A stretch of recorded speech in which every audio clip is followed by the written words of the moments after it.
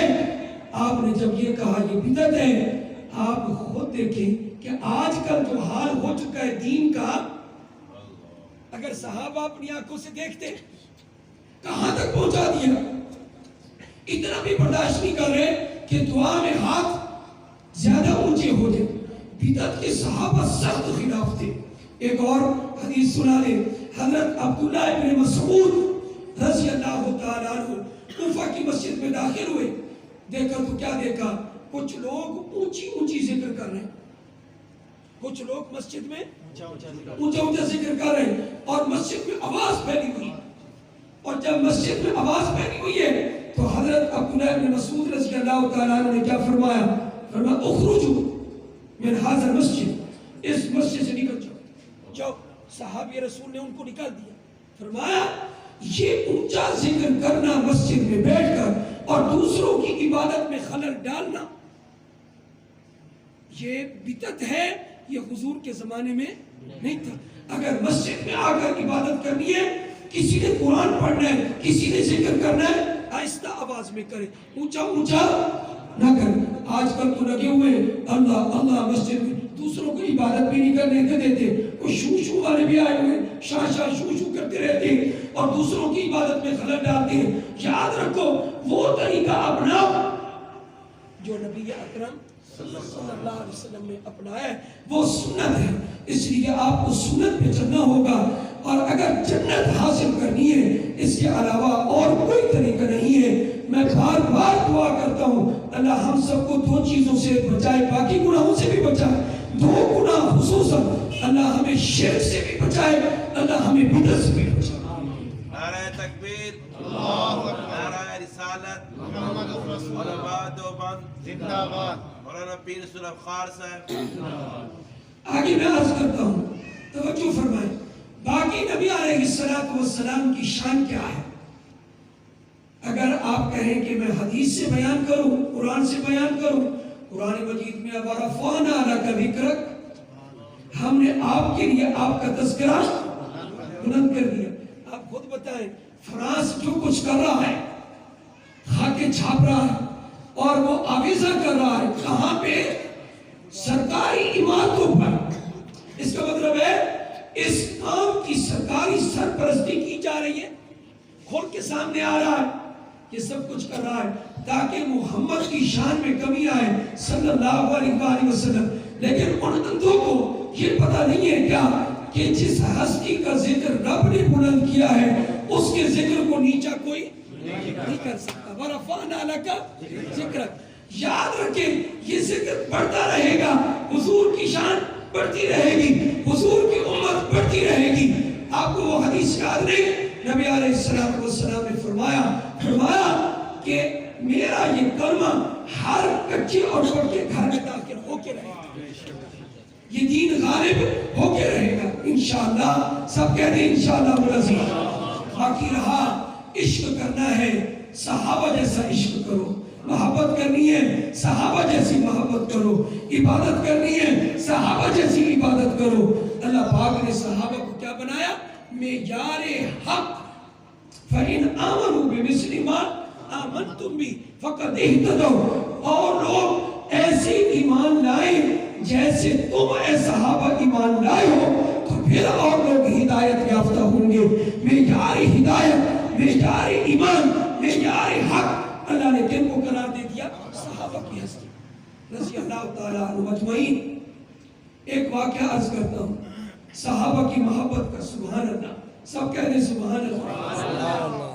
طلحہ بن عبید، یہ نام آپ نے پہلی مرتبہ سنا ہوگا، علماء پہلے جانتے ہیں. ایک ہے طلحہ بن زبیر، وہ اور صحابی ہیں. میں کن کی بات کر رہا ہوں؟ طلحہ بن عبید رضی اللہ تعالیٰ عنہ. ان کا واقعہ اکثر بیان نہیں کیا جاتا. یہ جب مسلمان ہوئے نوجوان تھے. توجہ ہے آپ حضرات؟ پوری توجہ ہے؟ اچھا بھی مولانا آپ قریب بیٹھے ہوئے ہیں، جب یہ تھک جائیں یا آپ حضرات اکتا جائیں مجھے اشارہ کر دیں، کیونکہ میں تو گلے کے اعتبار سے پہلے بھی تھوڑا سا تھکا ہوا مزاج. تو عرض یہ کر رہا ہوں کس کا میں قصہ سنانے لگا؟ حضرت طلحہ بن عبید رضی اللہ تعالیٰ عنہ صحابی رسول کا. جب وہ ایمان لائے تو نوجوان تھے، ایمان لانے کی خوشی میں ان سے رہا نہ کیا. اللہ پاک نے حق سینے میں داخل کر دیا، دل میں داخل کر دیا. اتنی خوشی ہوئی ان کو اسلام لانے کی کہ اللہ نے مہربانی فرمائی ہے کہ سیدھا راستہ میرے اوپر کھول دیا. بڑی خوشی ہوئی، بڑی خوشی ہوئی. اچھا آپ یہ بتائیں آگے چلنے سے پہلے، آپ مسلمان ہیں، آپ کو اپنے مسلمان ہونے کی خوشی ہے؟ بولے بولے ذرا کلمہ پڑھ کے بتائیں کیا خوشی ہے؟ لا الہ الا اللہ محمد رسول اللہ ان الدین عند اللہ الاسلام ومن یبتغی غیر الاسلام دینا فلن یقبل منہ. قیامت کے دن اگر کوئی اسلام مذہب قبول ہوگا، دین قبول ہوگا تو وہ کون سا دین؟ اسلام. اللہ کیا معتبر دین دین اسلام ہے، یہ قبول ہوگا. ان الدین عند اللہ الاسلام. تو حضرت جب مسلمان ہوئے حضرت طلحہ بن عبید رضی اللہ تعالیٰ عنہ اتنے خوش ہوئے کہ فرد محبت میں اور فرد عقیدت میں جوش محبت میں آ کر حضور اکرم صلی اللہ علیہ وسلم کے ہاتھ چومنے لگے، حضور کے ہاتھوں کو بوسہ دینے لگے، حضور کے ہاتھ چومے. پھر ہاتھ چوم کر چھوڑ دیتے، فرمایا نہیں، پھر حضور کا چہرہ چوما. کس خوشی میں؟ مجھے اسلام کی دولت مل گئی، آپ کی برکت سے مل گئی. اور آگے کیا لکھا حضرات نے؟ فرمایا لپٹ گئے، حضور کو جپھی ڈال لی. حضرت طلحہ بن عبید رضی اللہ تعالیٰ عنہ جپھی ڈال لی حضور اکرم صلی اللہ علیہ وآلہ وسلم کو. اچھا پھر بھی نہیں چھوڑا حضور کو، پھر حضور کے پاؤں کو چومنے لگے، پاؤں کو بوسہ دینے لگے. حضرت طلحہ بن عبید رضی اللہ تعالیٰ عنہ آپ صلی اللہ علیہ وآلہ وسلم سمجھ گئے اس وقت جو اس کو خوشی نصیب ہوئی اسلام ملنے کی وجہ سے وہ سنبھالی نہیں جا رہے اور یہ اپنے آپ کو کنٹرول نہیں کر رہے. اس لیے چلو کوئی بات نہیں، اظہار محبت کر رہے ہیں تو ان کو کرنے دیں. اور میں تو آج بھی کہتا ہوں اگر مجھے موقع ملتا تو میں بھی یہی کرتا. آپ کے بھی جذبات یہی ہیں یا نہیں؟ ہمیں اپنے نبی سے بڑی محبت ہے. ہر رشتہ کمزور پڑ سکتا ہے، نبی والا رشتہ کبھی کمزور نہیں پڑ سکتا. الحمدللہ گناہگار سے گناہگار امتی بھی اپنے نبی پر ہر وقت فدا ہونے کے لیے، جان قربان کرنے کے لیے تیار، الحمدللہ تیار. تو عرض کیا کر رہا ہوں، چومنے لگے، ہاتھ چومنے لگے، پاؤں چومنے لگے، جسم چومنے لگے اور جپھی ڈالنے لگے. آپ علیہ السلام ان کو دیکھتے رہے، یہ کیا کر رہے ہیں، چلو کر لو جو کچھ کرنا ہے کر لو. تو جب آپ صلی اللہ علیہ وسلم کو چھوڑا تو آگے ایک جملہ بولا، حضرت طلحہ بن عمیر نے رضی اللہ تعالیٰ عنہ، جاگ رہے ہیں آپ حضرات جی؟ یعنی جاگ رہے ہیں سارے حضرات؟ نعرہ تکبیر، وہ تو جو میں اور لوگوں سے پوچھ رہا ہوں، کیونکہ بعض علماء نے تو ساتھیوں نے مجھے یہ کہا جی ہم نے آپ کی تقریر سن کے کل جمعہ پڑھا دے، وہ تو جاگ رہے ہیں، ہاں انہوں نے تو جمعہ پڑھا ہے کیونکہ کل انہوں نے مطالعہ نہیں کرنا، یہی بیان کرنا، لیکن آپ حضرات دوسرے بھی جاگ رہے ہیں. تو عرض یہ کر رہا ہوں کہ انہوں نے جب آپ صلی اللہ علیہ وسلم کو چومنا چھوڑا، چوم کے فارغ ہوئے تو ایک جملہ کہا، کہنے لگے اے اللہ کے رسول صلی اللہ علیہ وآلہ وسلم، آپ مجھے جس بات کا بھی حکم دیں گے میں وہ بات پوری کروں گا، جس بات کا بھی آپ حکم دیں گے میں وہ بات پوری کروں گا، انشاءاللہ میں اس کو عمل میں لاؤں گا، اور یہ آپ بالکل پرواہ نہ کریں کہ میں تھوڑا سا بھی اس میں سوچ و بچار کروں گا، فوری اس پر عمل پیرا ہو جاؤں گا. آگے کیا لکھا؟ فرمایا حضور اکرم صلی اللہ علیہ وسلم متبسم ہوئے. متبسم کا کیا مطلب؟ مسکرائے. آپ صلی اللہ علیہ وسلم مسکرائے. آپ جب مسکرائے تو آپ علیہ السلام نے فرمایا اچھا جو بھی حکم دوں تو پورا کرے گا؟ کہا میں پورا کروں گا. طلحہ بن عمیر نے کہا جی پورا کروں گا. آپ علیہ السلام نے فرمایا جاؤ جا کر اپنے باپ کو قتل کر دو. یہ کس نے حکم دے دیا؟ حضور علیہ السلام نے. ظاہر ہے اس سے بڑا دشوار حکم اور کوئی نہیں ہو سکتا. جاؤ اپنے باپ کو جا کے قتل کر دو. وہ چل پڑے. وہ نوجوان صحابی رسول حضرت طلحہ بن عمیر رضی اللہ تعالیٰ عنہ چل پڑے. کچھ فاصلے پر پہنچے. حضور علیہ السلام نے ان کو بلا لیا. فرمایا ادھر آؤ. صحابی رسول طلحہ بن عمیر رضی اللہ تعالیٰ عنہ ان کو بلایا اور بلا کر آپ علیہ السلام نے ارشاد فرمایا کہ طلحہ باپ کو قتل نہ کرنا. یہ جو میں نے تجھے حکم دیا ہے یہ میں نے امتحاناً دیا، کیونکہ تو نے کیا کہا تھا کہ آپ جو بھی حکم دیں گے میں اس کو مانوں گا، میں پورا کروں گا. تو میں امتحان دے رہا تھا کہ تو کس حد تک اپنے دعوے میں سچا ہے، اپنے دعوے میں کس حد تک تو سچا ہے. تو کامیاب ہے. صحابہ کامیاب ہے یا کامیاب نہیں ہے؟ اونچا اونچا بولے ذرا. کامیاب ہے. عشق رسول میں کامیاب ہے، اطاعت رسول میں کامیاب ہے، محبت رسول میں کامیاب ہے. حضرت طلحہ کو جب یہ کہا کہ میں امتحاناً تمہیں یہ کہہ رہا تھا اور تو کامیاب ہے، تو بس تو نے جو کر دیا میں مطمئن ہوں. اس کے بعد لکھا ہے حضرات نے کہ وہ بیمار ہو گئے. کچھ عرصے کے بعد یہ نوجوان صحابی بیمار ہو گئے. اور یہ کہاں کے رہنے والے تھے؟ مدینہ منورہ کے. آپ علیہ السلام کو پتہ چلا کہ طلحہ بیمار ہو گئے. طلحہ بن زبیر نہیں کہہ رہا، میں بار بار عرض کر رہا ہوں، طلحہ بن عمیر کا واقعہ. یہ بیمار ہوئے رضی اللہ تعالیٰ عنہ. آپ علیہ السلام ان کو پوچھنے کے لیے جا رہے، لیکن حضرات جو اسماء رجال کے بہت ماہر حضرات ہیں وہ یہ لکھ رہے ہیں، اس میں حافظ حسبی کا نام ہے، اس میں دارقطنی کا نام ہے، امام بیہقی کا نام ہے، اس میں حافظ ابن حجر اسقلانی کا نام ہے.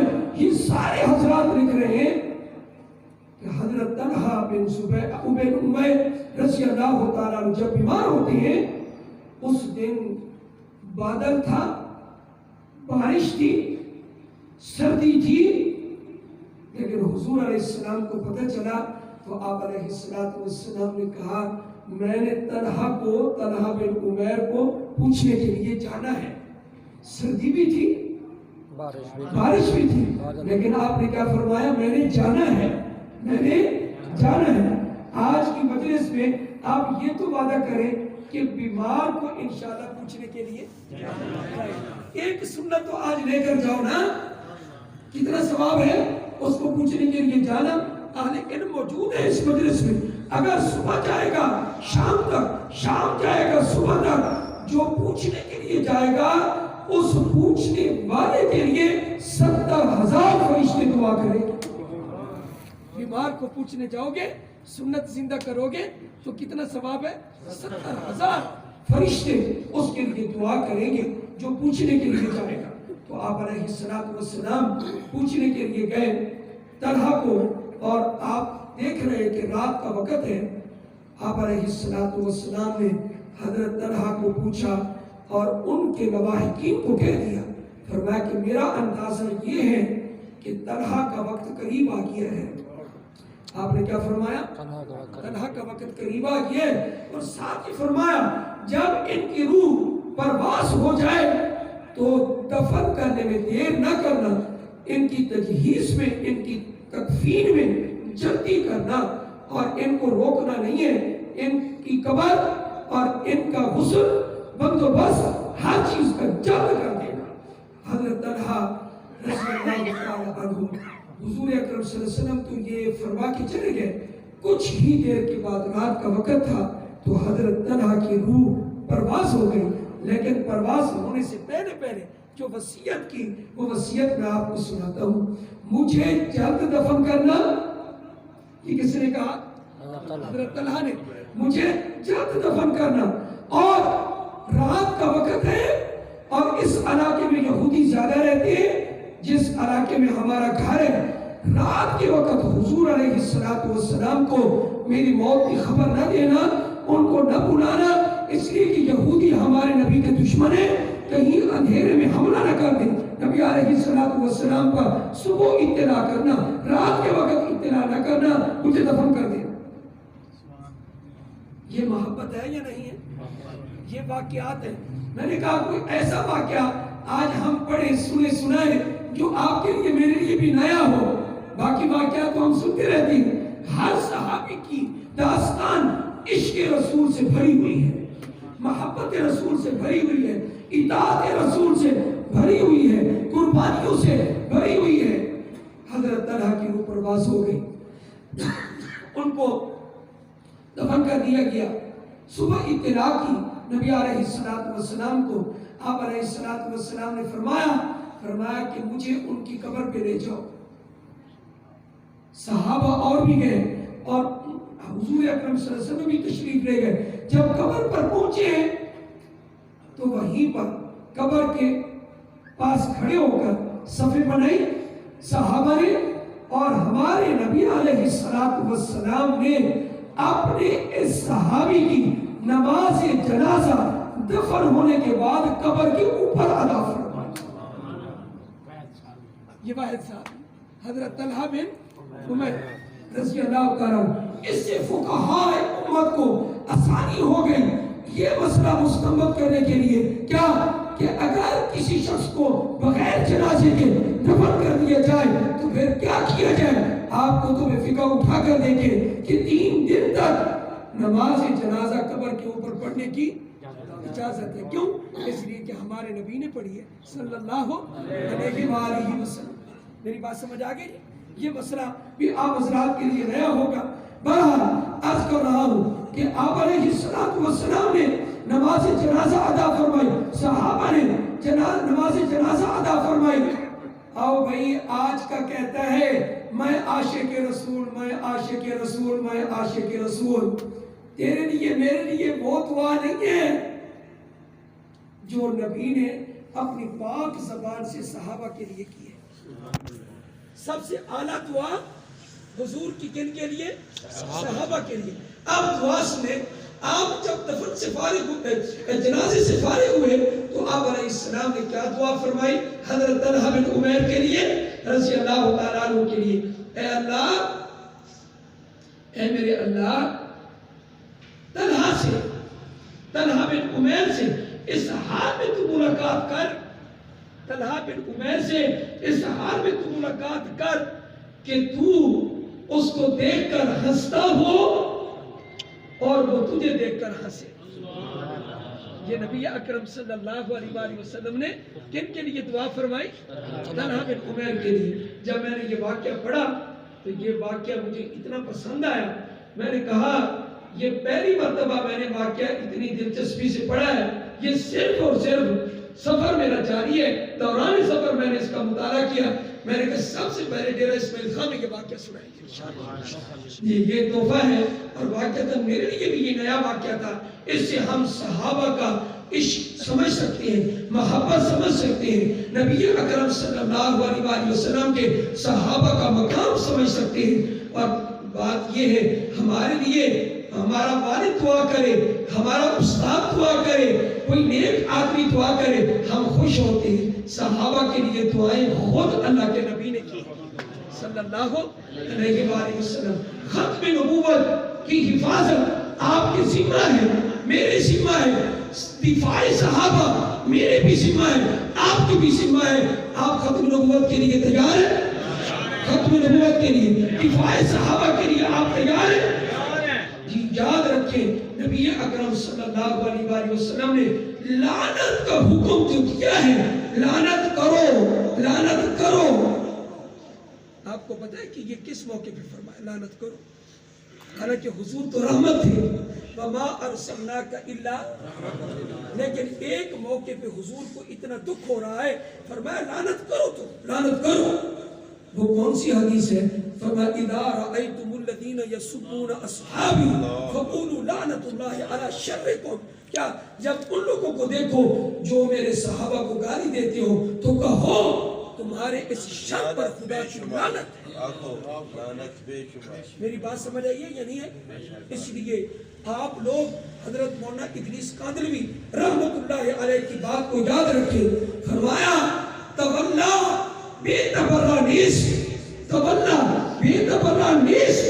اگر آپ کسی سے دوستی کرتے ہیں تو آپ کی دوستی اس وقت تک کامل نہیں ہو سکتی جب تک آپ اپنے دوست کے دشمن سے بیزاری کا اعلان نہ کریں. آپ اپنے دوست کے دشمن کے بارے میں کہیں ہمارا ان سے کوئی تعلق نہیں ہے. جی یہ ہے اصل میں مولانا ادریس کاندلوی نور اللہ مرکزہ نے اپنی مایا ناز تفسیر معارف القرآن میں, دو معارف القرآن ہے, مولانا کی تفسیر میں یہ موجود ہے, پارہ نمبر 12 میں موجود ہے. اس لیے ہم ان سے بیزاری کا اعلان کرتے ہیں جو ختم نبوت کے منکر ہیں, ان سے بھی بیزاری کا اعلان کرتے ہیں جو ابو بکر کا منکر, جو صحابہ کا منکر ہے. اس لیے کہ ختم نبوت بھی ہمارا ایمان ہے اور صحابہ بھی ہمارا ایمان ہے. میں انہی الفاظ پہ اپنی تقریر کو ختم کروں گا. اللہ تعالیٰ ہم سب کو بدعات سے محفوظ رکھے, اللہ ہمیں شرک سے محفوظ رکھے. باقی رہ گئی یہ بات کہ حضور کی ولادت کب ہوئی ہے, تو راجح قول کے مطابق میرے اور آپ کے سردار, اس امت کے سردار کی ولادت جمہور کے قول کے مطابق 9 ربیع الاول کو ہوئی ہے. یہ کب ولادت ہوئی ہے جی؟ 9 ربیع الاول کو ولادت ہوئی ہے. یہ جمہور کا قول ہے. حافظ ابن حجر اسقلانی فرماتے ہیں 2 کو ولادت ہوئی ہے, اور حضرت عبداللہ بن عباس اور حضرت جبیر بن مطعم رضی اللہ تعالی عنہما فرماتے ہیں 8 کو ولادت ہوئی ہے. لیکن 12 کا تو یہ قول ہی نہیں کرتے, یہ حضرات 12 کا تو قول ہی نہیں کرتے. صحابہ سے نہیں ملتا یہ قول 12 والا. اس لیے کہ اکثریت محدثین کی جنہوں نے قول اختیار کیا وہ کون سا قول ہے؟ اچھا ایک جاتے جاتے مسئلہ بیان کر دوں. آپ حضرات حیران ہوں گے لیکن میری بات پوری سنیں پھر آپ کو سمجھ آئے گی. میں برملا آپ کے سامنے عجیب بات کہہ رہا ہوں. کیا ہمارے نبی علیہ السلام نے اپنا یوم ولادت منایا ہے؟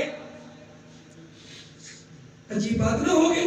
سارے علماء ہمارے مسلک کے کہہ رہے ہیں کیا کہ نہیں منایا, لیکن میں کہہ کے جا رہا ہوں منایا ہے. لیکن آپ وضاحت تو سنیں نا پہلے. اپنا یوم بولے ذرا سارے آپ کہہ دیں یوم ولادت منایا. مسلم شریف میں حدیث موجود ہے, توجہ کے ساتھ اٹھے نہیں, مسلم شریف کی حدیث سنیں آپ. مسلم شریف میں ہے نبی اکرم صلی اللہ علیہ وآلہ وسلم ہر ہفتے میں 2 دن نفلی روزہ رکھتے تھے. 2 دن, جمعرات کا دن یوم الخمیس, سوموار کا دن یوم الاثنین. آپ یوم الاثنین کو بھی روزہ رکھتے تھے, یوم الخمیس کو بھی روزہ. آپ سے پوچھا گیا کہ جمعرات کو روزہ کیوں رکھتے ہیں؟ آپ علیہ السلام نے فرمایا ہفتے بھر کے اعمال اللہ کے حضور پیش ہوتے ہیں, تو میں اس بات کو پسند کرتا ہوں کہ جب میرے اعمال پیش ہوں تو میں روزے کے ساتھ ہوں. یہ تو ہے جمعرات کا دن. آپ یوم الاثنین اس میں آپ روزہ کیوں رکھتے ہیں؟ سوموار کو روزہ آپ کیوں رکھتے ہیں؟ تو مسلم شریف کی حدیث ہے ھذا اليوم الذی ولدت فیہ، یہ وہ دن ہے کہ جس میں میری پیدائش کی. سوموار کے دن کیا ہوئی؟ لیکن نبی اکرم صلی اللہ علیہ وسلم نے سال کے بعد اپنا دن نہیں منایا. سال کے بعد ایک دن نہیں منایا، بلکہ کب منایا؟ ہر ہفتے، ہر سوموار کو. اچھا یہ بھی عجیب بات ہے، کیا آپ علیہ السلام نے تاریخوں کو دیکھ کر نہیں منایا؟ آج کون سی تاریخ ہے؟ 12 ہے، آج کیا 9 ہے، آج کیا ہے 8 ہے، آج 2 ہے. آج یہ تاریخ کو مد نظر نہیں رکھا، دن کو مد نظر رکھا کہ دن کون سا ہے. کون سا دن ہے جی؟ سوموار. تو جب آپ نے سوموار کو روزہ رکھا، فرمایا اس دن اس لیے میں روزہ رکھتا ہوں کہ میری اس میں کیا ہوئی ہے؟ ولادت اور پیدائش ہوئی ہے. تو آپ نے اپنی ولادت کا دن منایا، لیکن کس طریقے سے روزہ رکھ کر. پر آپ کو معلوم ہے کہ جس دن روزہ رکھا جاتا ہے اس دن عید نہیں ہوتی. یہ تو آپ کو معلوم ہے، اس لیے واضح کر دیا کیا کہ آج عید کا دن نہیں ہے. کیونکہ آپ رمضان المبارک میں روزہ رکھتے ہیں تو رمضان کے اندر تو عید نہیں آ جاتی نا. رمضان گزارنے کے بعد عید آتی ہے نا، شوال میں آتی ہے نا. اس لیے روزہ رکھ کر امت کو سبق دے گئے کیا میرا یوم اگر منانا ہو روزہ رکھ کر مناؤ. سوموار کو مناؤ، جمعرات کو روزہ رکھو. اگر تم نے میرے طریقے سے منہ پھیرا فمن راغب عن سنتی فلیس منی، جس نے میری سنت سے اعراض کیا اس کا مجھ سے کوئی تعلق نہیں ہے. اللہ تعالی ہم سب کو اپنے نبی کی سنت پر چلنے کی توفیق عطا فرمائے، توحید پر زندہ رکھے، توحید پر خاتمہ فرمائے، صحابہ کا غلام بنائے. مجھے ایک جملہ اس وقت یاد آ رہا ہے، 2 جملے بزرگوں کے نقل کر کے میری تقریر ختم. رحمت للعالمین کس کی کتاب ہے؟ سید سلیمان قاضی سلیمان کی ہے. رحمت للعالمین کتاب مایا ناز کتاب ہے. اس میں حضرت نے ایک عجیب بات ارشاد فرمائی. فرمایا محمد مصطفیٰ وہ مقتدا ہے. جملہ بڑا قیمتی میں نقل کر رہا ہوں. محمد مصطفیٰ وہ مقتدا ہے جس کے مقتدی مقتدا بن گئے. صحابہ، شان صحابہ، مقام صحابہ.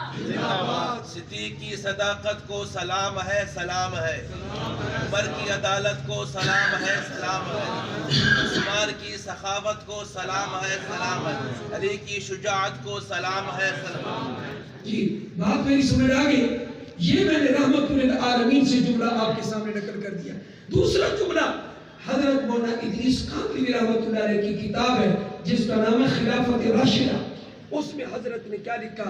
فرمایا میں جو کچھ صحابہ کے بارے میں لکھ رہا ہوں اس کی بھی ایک وجہ ہے. صحابہ کی وجہ لکھ رہا ہوں، خلافت لکھ رہا ہوں، امامت لکھ رہا ہوں، اس کی بھی ایک وجہ ہے. وجہ کیا ہے؟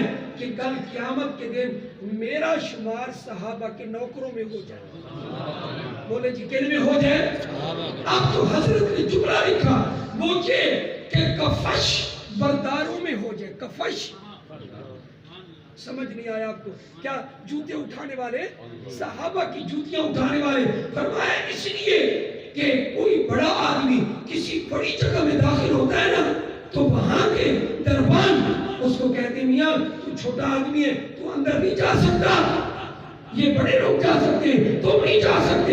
فرمایا صحابہ کا تو حق بنتا ہے کہ وہ جنت میں جائیں اور ہم لوگ جنت میں کیسے جائیں گے؟ فرمایا اگر چھوٹا آدمی یہ کہہ دے میاں میں اس بڑے کے ساتھ ہوں اور میں اس کی جوتیاں اٹھانے والا ہوں، میں اس کا نوکر ہوں، میں اس کے ساتھ آیا ہوں، پھر وہ اس کو بڑی جگہ میں داخل ہونے دیتے ہیں. فرمایا ہم جنت کے حقدار نہیں ہیں، صحابہ کے کفش بردار ہیں، جوتیاں اٹھانے والے ہیں. اس لیے قیامت کے دن جب وہ جنت میں جائیں گے تو جوتیاں اٹھانے والے بھی ان کی جنت میں داخل ہو جائیں گے. یہ صحابہ